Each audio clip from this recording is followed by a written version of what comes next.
Hello and God bless you. One of the controversies between Christians is whether the New Testament speaks to using musical instruments in meetings of believers. Some have staked their doctrine on the belief that the New Testament does not mention musical instruments in relation to praising God, but that belief is based on lack of study and understanding. Look with me at Ephesians chapter 5, verse 19. In the King James Version, it says, "Speaking to yourselves in psalms and hymns and spiritual songs, singing and making melody in your heart to the Lord." Let's work through some of the key words in this verse to find out what is being said. First of all, the words "speaking to yourselves." Now, the English Standard Version renders these words as addressing one another. Both words, speaking and yourselves, are plural. So the rendering addressing one another conveys the idea being presented. In this verse there are 5 words used to describe what we're being asked to do. The words are psalms, hymns, songs, singing, and making melody. Each has a specific meaning in the Greek. 3 of the words are nouns that tell us what, and then 2 verbs that describe the action. So let's briefly explore the Greek usage of these words. The following definitions are from Strong's and Thayer's. The first word we'll look at is psalms. That's Strong's number 5568. And that is psalmois. It's a noun and it's plural. According to Strong's, it's a set piece of music, and it can be accompanied with the voice, a harp, or other instrument. Now collectively, as we know, there's a book in the Old Testament called Psalms, because this is a collection of music and the words to the music, and they were played accompanied by a musical instrument, usually a harp or another stringed instrument. Now, the basic meaning of this word from Thayer's, psalmois, means a striking or a twanging. So if you can think about somebody twanging and striking and strumming a stringed musical instrument, that is the most basic meaning of this word. The second word that we're going to look at is the word hymns. That's Greek number 5215. And this word is humanos. And again, this is a noun and it's plural. And it means to celebrate. Thayer's tells us it is a song in the praise of gods, or heroes, conquerors, sacred songs, a hymn.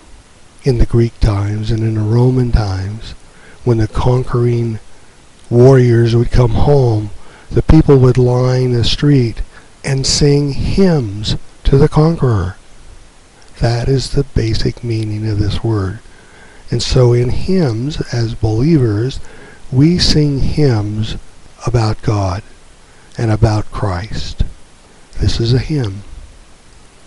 The third word we're going to look at is a noun, and it is also plural, and it's the word songs. And this is Greek number 5603. And it means a chant or an ode. And in the Thayer's, the basic meaning, it's a song in English, or an ode. An ode is a song in praise of a hero, a praise of God, praise to the conqueror. And so we sing odes to God. The next word we want to look at is a verb. And this is the verb form of songs. It means singing. And this is a chant or ode. It's the act of singing. It's what we all understand with the voice singing. If you know anything about anatomy, You know that when we use our voice, in our throat is our voice box, which in fact is a stringed instrument. You cannot talk, you cannot sing, you cannot hum without using a stringed instrument that God created. The next word that we want to look at is melody. Making melody. This is Strong's number 5567, and it's an active plural verb.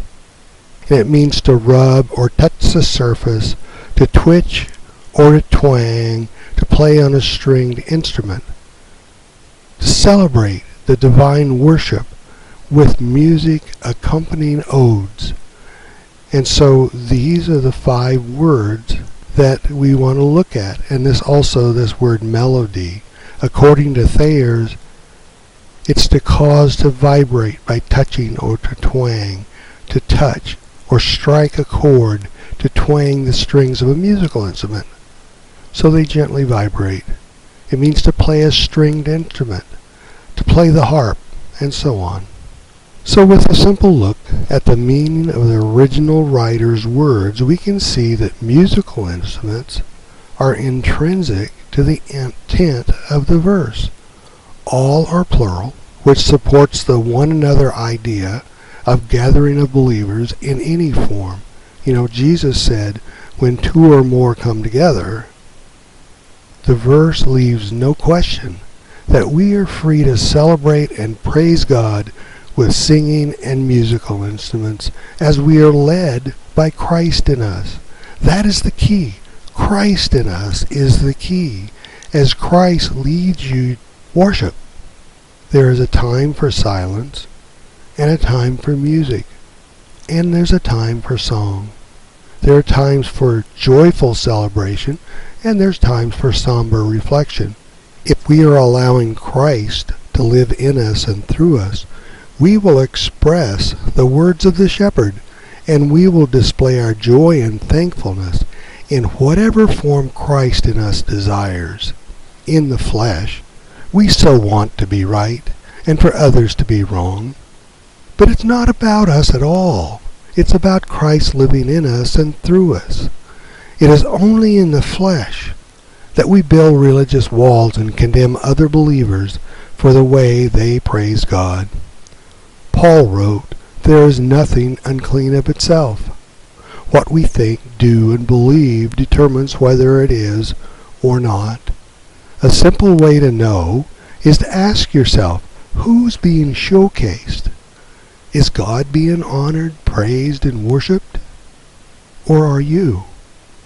This applies to music, but also everything else. Who are you really preaching? Are you preaching Christ, or are you selling yourself at church or some other organization? If Christ is truly living in and through you, praise and celebration will flow from you in many ways, each of us as Christ leads us. So instead of criticizing one another, we should be celebrating one another's expressions of faith. If you want to agree among yourselves to not use any musical instruments, that's okay.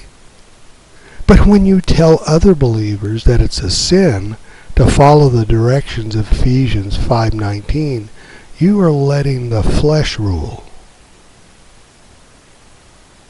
It's about Christ. It's Christ in you, the only hope of glory. God bless you.